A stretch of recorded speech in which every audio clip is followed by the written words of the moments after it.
Nice. Yeah, well, appreciate that. No worries. Yeah. So, Cheers. Cheers and howdy, folks. So I'm here at Real Spirits. If you haven't noticed, I'd been trying to coordinate with Davin to get together because we hadn't seen each other and I don't know when.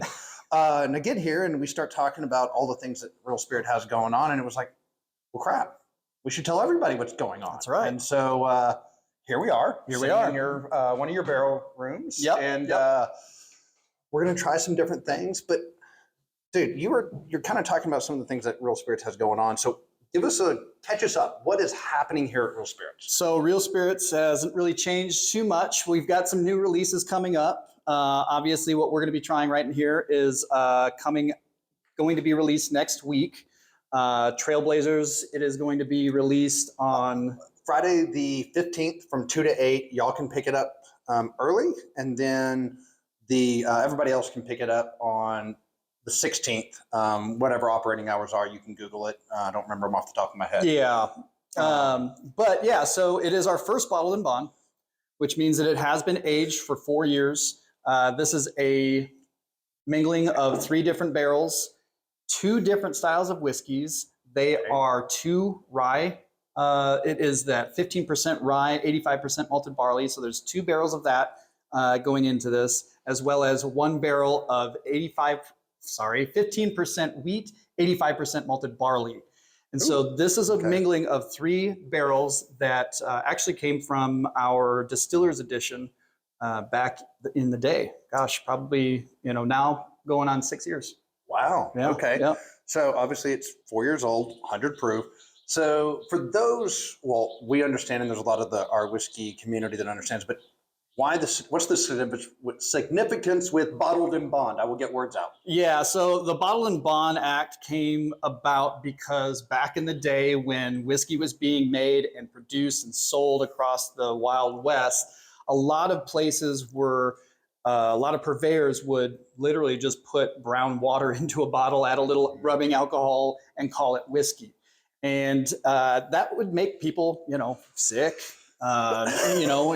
So basically what it came down to was if you wanted to make sure that you were buying a certified whiskey, same as what we do with the Texas Whiskey Association. Right, certified Texas whiskey, yeah. Is that you would have to go through a process of getting it bonded through the federal government. And so this is federally bonded, which came with a few sets of rules. Yeah, so I mean, and correct me, but it's got to be aged at least 4 years. That's correct. In a bonded warehouse. Mm-hmm. It has to be bottled at 100 proof. That's right. And it has to be made by a single distiller in a single season. That's correct. Seasons typically are January through June, and then July through December. And this season was the latter season for both of these distillations. And so, but yeah. And new charred oak, because it's still got to follow the rules. It still have to follow the rules of whiskey according to the United States. That's correct. So this is new charred white oak, char 3, heavy toast on all of our barrels. And so, yeah, let's get into it.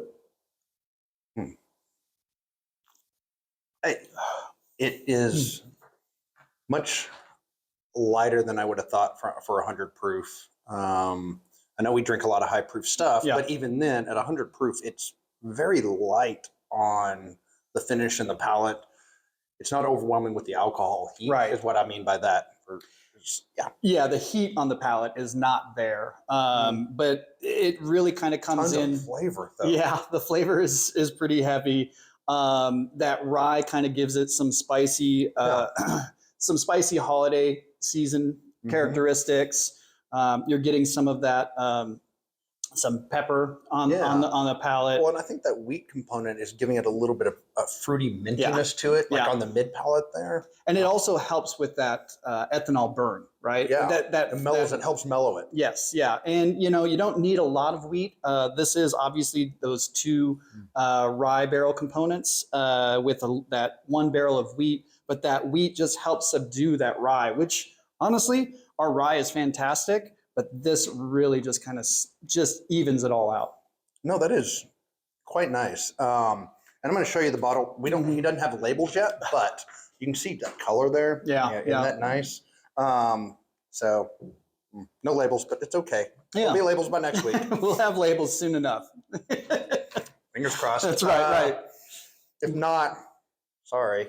We'll make a new date for you, but Yeah, I'm sure we should have labels, by that time. I'm just giving him a hard time a little bit, but no, I mean, I think there's a lot of depth to this, and you could really sit down with this. I mean, I think you picked a good time to put it out. And that's the thing, is it drinks like a holiday whiskey. I was going to say, it is. You're going to be able to put this, by a fire. Yeah. A fire pit in the evening on a cool night before it gets super cold in January. Yeah. You're going to have, it's that perfect soul warmer. I was going to say, this would be perfect for, I mean, when family comes over for the holidays, of what I want to share when we go down, sit by our patio and a fire. And I'm like, okay, I can sit down nice, with a bottle of this. easy drinking. You can throw it on the rocks, but honestly, by itself is just. See a good mild cigar too. Yeah, exactly. You couldn't do a heavy one. A Maduro, yeah. I think you got to go more Connecticut, because you don't want the Maduro to overpower this, right? But I'm a big fan of the Maduro. I know you are, man. I know you are. I got something for you. Yeah. We'll have to do a cigar pairing at some point. Oh, that would be fantastic. That's a whole nother evening. Is that something that I'm still trying to learn about myself, is pairing cigars with whiskey? I love a good cigar, but I find myself always picking up that Maduro.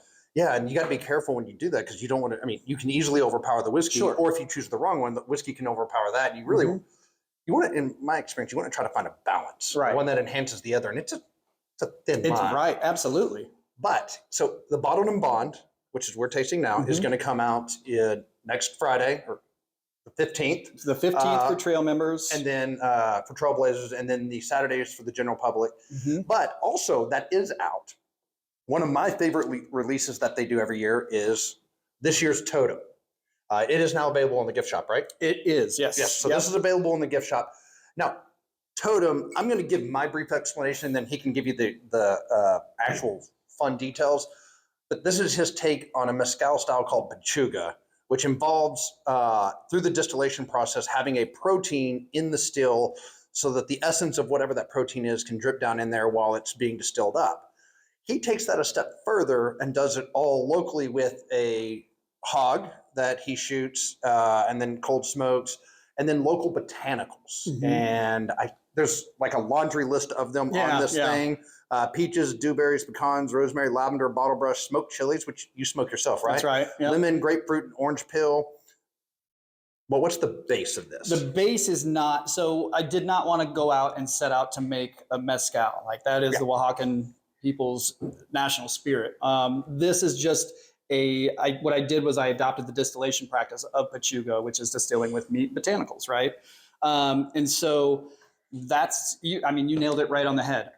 It is a local hog that I have a real fan here.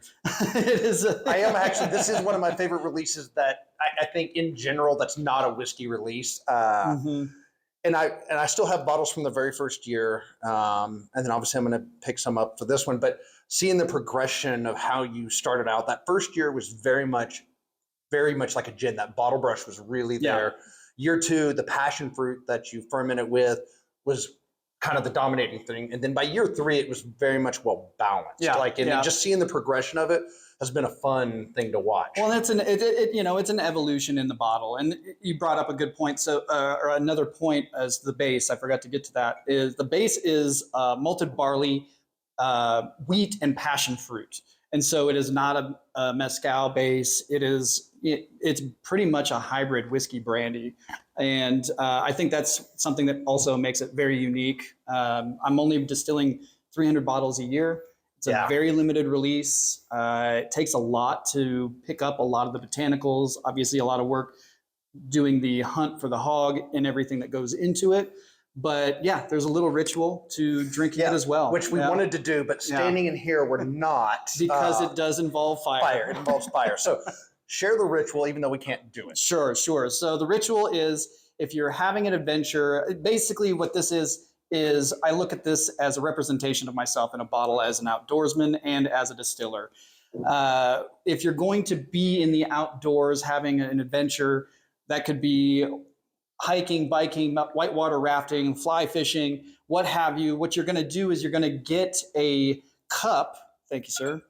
A small, shallow cup that is flame proof, so don't be using plastic. But what you're going to do is there's already a lot of Texas in the bottle, right?